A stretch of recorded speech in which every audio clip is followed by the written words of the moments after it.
ready.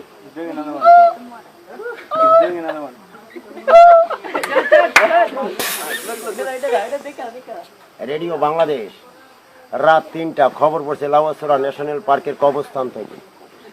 অতিরিক্ত গরমের কারণে বাংলাদেশে হাঁস মুরগি তারা ডিম পাড়া বন্ধ করে দিয়েছে। গরমে তাদের ডিমের জুলি নষ্ট হয়ে গেছে, তারা কোনোদিন আর ডিম পারবে না। বাংলাদেশ সরকার বলেছে এলাকার যত ডিম ব্যবসায়ী আছে আপনারা কোনোদিন আর ডিমের ব্যবসা করতে পারবেন না।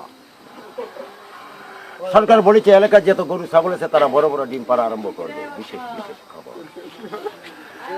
এই বানুগঞ্জ মাখন বাবুর দোকানের মধ্যে একটা সিঙ্গারা ব্রাস্ট সাইটে রিক্সা ড্রাইভার সাইটে সিএনজি ড্রাইভার মারা গেছে। যেগুলো মারা গেছে এগুলো হসপিটালে ভর্তি করছে, যেগুলো আহত এগুলো মাটি দিছে। লাউয়াছড়া ন্যাশনাল পার্কের ভিতরে একটা মহিলা হারানি গেছে। মহিলাটি উচ্চতা 170 ফুট, গায়ের রং সামলা, পরনে সিলের কামিজ, পরক কপালে 3টা কুড়ালের দাগ। মহিলাটির সন্ধান যে বলতে পারে সরকার ওনাকে 3030 টাকা পুরস্কার প্রতি মাসে মাসে ঢাকা এয়ারপোর্ট থেকে 25 পয়সা করে আনতে হবে।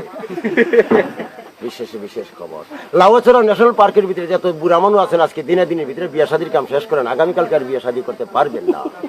বানুগঞ্জ রেল স্টেশন জয়ন্তিকা গাড়িটি দাঁড়ানোর সাথে সাথে ডেঙ্গু মশার লাঠি মেরে 3টা কম্পার্টমেন্ট লাইন থেকে আউট করে ফেলেছে। এই কম্পার্টমেন্টের ভিতরে 12,000 মশা 12,000 টেলিপোকা ছিল বলে আশা করা যাচ্ছে এবং ইঞ্জিনটি চুরি হয়েছে। আদমপুর সাদার বান্দাবির খবরে ইঞ্জিনটি পাওয়া গেছে। দলাই নদীর উপরে পানির উপরে আগুন লাগিয়া পানি জ্বলিয়া সরকার মাছের কোনো ক্ষতিগ্রস্ত হয় না বলে কমলগঞ্জের সংবাদদাতা বলেছেন। মাছ এগো শ্রীমঙ্গল থেকে লেফানিয়া কুলোরা 3তলা বিল্ডিং রূপে রেস্ট নিচ্ছেন।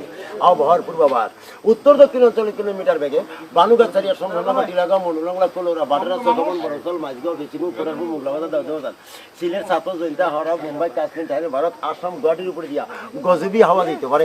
এই এলাকার যত বুড়া মানুষ তাড়াতাড়ি বাড়ি যাওয়ার জন্য অনুরোধ করা যাচ্ছে। খবর শেষ হলো।